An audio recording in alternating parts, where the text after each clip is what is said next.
दोस्तों अब तो मानो सीधा सीधा यूं लग रहा कि कभी भी ईरान अमेरिका इजराइल जंग में परमाणु हमले हो सकते हैं, क्योंकि डोनाल्ड ट्रंप ने आज सीधी सीधी चेतावनी देते हुए कहा कि आज की रात कयामत की रात होगी, पूरी सभ्यता खत्म होगी। ट्रंप की अब तक की सबसे खतरनाक चेतावनी सामने आ रही है। अमेरिकी राष्ट्रपति डोनाल्ड ट्रंप बोले कि हम ईरान को रात भर में खत्म कर सकते हैं। एक घायल पायलट की खबर लीक करने वाले पत्रकार की भी तलाश कर रहा अमेरिका, बोला कि उसे हम जेल भेजेंगे। वहीं इधर इन धमकियों के बीच ईरान ने भी आज पलटवार किया। इजराइल पर पहली बार बाइपोड लॉन्चर से वॉर किया। शारजहां पर भी अटैक देखने को मिला। उधर अमेरिका और इजराइल ने मिलकर ईरान के खार्ग द्वीप पर भी आज कई बड़े हमले किए। ईरान की मेहर न्यूज ने यह दावा किया, खार्ग द्वीप वही द्वीप है जहां से ईरान का 90% तेल निकलता है, तो उसको आज निशाना बनाया है अमेरिका और इजराइल ने। इधर ईरान ने प्लान बनाया है, पावर प्लांट्स के चारों ओर लोग घेरा बनाएंगे। हमलों से बचने के लिए एक नया प्लान बनाया है ईरान ने। ट्रंप ने होर्मुज खोलने की आज लास्ट मोहलत दी है आज की रात के लिए। ट्रंप बोले कि वरना आज रात में सभ्यता खत्म हो सकती है, लेकिन मैं ऐसा नहीं चाहता। 47 साल की ज्यादती,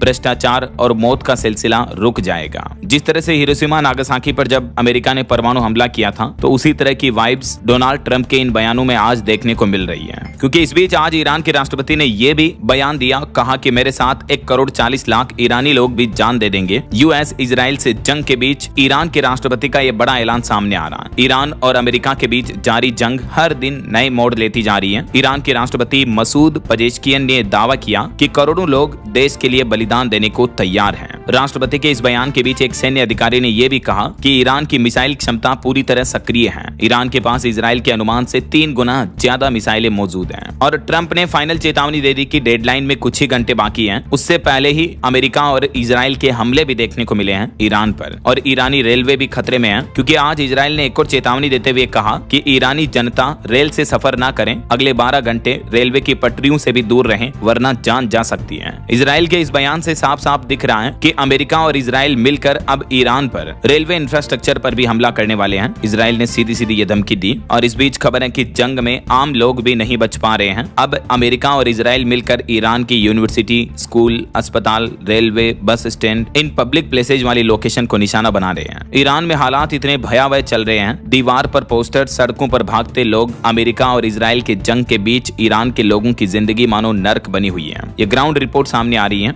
अमेरिका, इजराइल, ईरान के जंग को 5 सप्ताह से भी ज्यादा का समय बीत चुका, लगभग 1.5 महीना होने में आया है। इस बीच हवाई हमलों ने ईरान में जमकर तबाही मचा रखी है। वहीं ट्रंप ने एक और बयान दिया, कहा कि मैं चाहूं तो अगर मेरा बस चले तो ईरानी तेल पर कब्जा कर लूं। वेनेजुएला की तरह ईरान को भी सीधी सीधी ट्रंप ने चेतावनी दी और कहा कि मैं तेल पर कब्जा करके खूब पैसे कमाऊंगा। उधर ईरान ने अमेरिका का सीजफायर प्रस्ताव भी खारिज कर दिया, जो कि पाकिस्तान के जरिए अमेरिका ने कल भेजा था ईरान को। हमारे भारत में भी ईरान इजराइल अमेरिका युद्ध का सीधा सीधा असर दिख रहा। देखिए, मध्य प्रदेश में व्यापार चौपट हुआ। 37 दिन में हजारों करोड़ का नुकसान हुआ। कई फैक्ट्रियां, कल कारखाने बंद हैं। इंपोर्ट एक्सपोर्ट ठप पड़ा हुआ है। ईरान इजराइल जंग से राजस्थान के ब्यावर, अजमेर, यहाँ भी सन्नाटा छाया हुआ है। देखिए, अकेले ब्यावर में ही 1100 में से 1000 फैक्ट्रियां बंद हो गई। इन फैक्ट्रियों में काम करने वाले जो बिहार, झारखंड के मजदूर हैं, उनका भी दर्द छलकने लगा है। ईरान इजराइल जंग ने राजस्थान के ब्यावर मिनरल उद्योगों पर ताला लगाने को मजबूर कर दिया है। जिले की 1100 में से 1000 फैक्ट्रियां पहले ही बंद हो चुकी हैं। इस वजह से 5000 से ज्यादा मजदूर बेरोजगार हो गए हैं। और अब काम बंद होने के कारण जो बिहार, झारखंड के जो दूसरे राज्यों के प्रवासी मजदूर हैं, श्रमिक हैं, वो भी पलायन करना शुरू कर दिए, वापस अपने राज्यों में जा रहे हैं। ग्लोबल वार का लोकल जख्म के रूप में असर दिख रहा है। श्रमिक बोल रहे हैं कि साहब, अब घर जाने के अलावा हमारे पास कोई चारा नहीं है। वैसे तो अमेरिका ने आज रात तक की मोहलत दी थी ईरान को, लेकिन समय से पहले ही ईरान पर अमेरिका ने ताबड़तोड़ हमले करना शुरू कर दिया। खर्ग द्वीप और कई पुलों को निशाना बनाया, एक साथ कई ठिकानों को तबाह कर दिया। कहीं न कहीं ये अमेरिका की एक चाल थी, क्योंकि आज रात 12 बजे तक की तो मोहलत दी थी अमेरिका ने ईरान को होर्मुज रूट खोलने के लिए, लेकिन उससे पहले ही अमेरिका ने हमले कर दिए, क्योंकि अमेरिका जानता था कि इस वजह से ईरान क्या कि पूरा तैयार नहीं होगा, तो उस मौके का फायदा उठाया। होर्मुज की डेडलाइन पर जंग इतनी भड़क गई कि ईरान के परमाणु केंद्र पर भी अब अमेरिका ने हमला किया और ट्रंप ने फाइनल तबाही का अल्टीमेटम भी दे दिया। वहीं युद्ध के हालातों के बीच ईरान को एक और बड़ा झटका लगा। यूएस और इजराइल हमले में मारे गए IRGC के इंटेलिजेंस चीफ भी हैं। ये ईरान की खुफिया एजेंसी है। IRGC Islamic revolutionary guard corpse, इसके खुफिया प्रमुख मेजर जनरल मजीद आदमी की भी अमेरिका इजराइल हमले में मौत हो गई।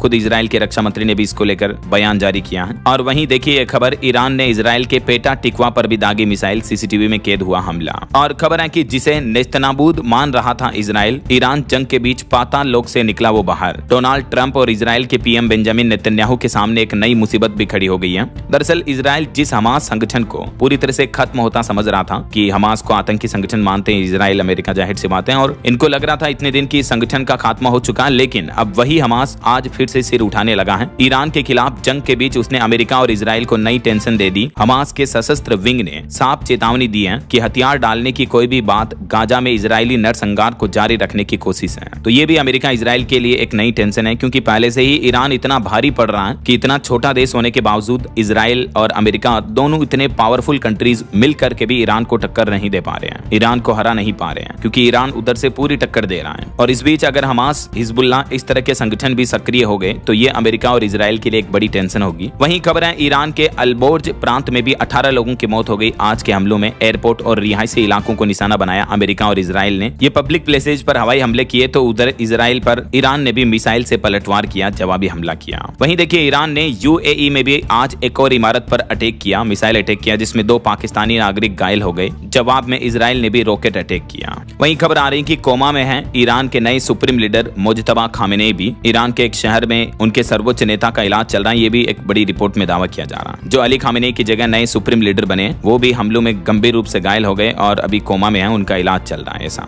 और बड़ी खबर देखिए, पाकिस्तान ने जो सीजफायर प्रस्ताव दिया अमेरिका और ईरान को, तो ईरान ने उस सीजफायर को खारिज कर दिया। इससे पाकिस्तान की फजीहत हो गई। उसके बाद अब पाकिस्तान के बीच सुर बदले। यूएस ईरान समझौते पर पाकिस्तान ने टिप्पणी करने से ही इनकार कर दिया। ईरान की राजधानी तेहरान पहले ही पाकिस्तान को आईना दिखा चुकी है कि तुम कौन होते हो बीच में बोलने वाले, हम तुम्हारे सीजफायर प्रस्ताव को स्वीकार नहीं करते हैं। और एक बड़ी चौंकाने वाली रिपोर्ट आ रही कि असल जंग दिमागों में लड़ी जा रही है। बर्बादी के कगार पर पहुंचा ईरान भी विजेता प्रतीत होता दिख रहा है इस जंग में। वहीं खबर है दुनिया भर में डिजिटल ब्लैकआउट की भी आशंका बढ़ती जा रही है। इंटरनेट बाधित होने से अर्थव्यवस्था और भी थम सकती है, आधुनिक जीवन की गति भी रुक सकती है, क्योंकि कई सारे इंटरनेट की केबल्स जो है डेटा सेंटर्स के, वो ईरान के समुद्री इलाकों के नीचे से गुजर रहे हैं, तो उन पर भी ईरान हमला कर सकता है और इन इंफ्रास्ट्रक्चर इंटरनेट टेक्नोलॉजी कंपनियों के सिस्टम को तबाह कर सकता है। ये भी मीडिया रिपोर्ट्स आ रही है। और इस बीच आज डोनाल्ड ट्रंप ने मजाक मजाक में ये भी इशारा कर दिया, बोले कि अब मैं वेनेजुएला का राष्ट्रपति बनूंगा। तेल से ईरान युद्ध का काफी खर्च निकला है। ट्रंप की ये बयानबाजी भी आज देखने को मिली है। ट्रंप ने कहा कि मुझे मेरे जैसे और लोगों की जरूरत है। ईरान पर अपने विवादित पोस्ट को लेकर भी गिरे ट्रंप, कहा आलोचकों की मुझे परवाह नहीं है। तो ये कुछ ईरान इजराइल जंग से जुड़े आज के बड़े अपडेट्स रहे। उम्मीद आपको जरूर जानने मिली होगी खबरें। वीडियो को लाइक और शेयर करना, DLS न्यूज चैनल को सब्सक्राइब करके बेल आइकन जरूर दबा देना, रोजाना ऐसी इंफॉर्मेटिव जानकारियां, महत्वपूर्ण समाचार देखते रहने के लिए। वैसे आप कौन से राज्य में, कौन से जिले में रहते हैं, कमेंट करके बताएगा जरूर। जय हिंद, जय भारत, वंदे मातरम।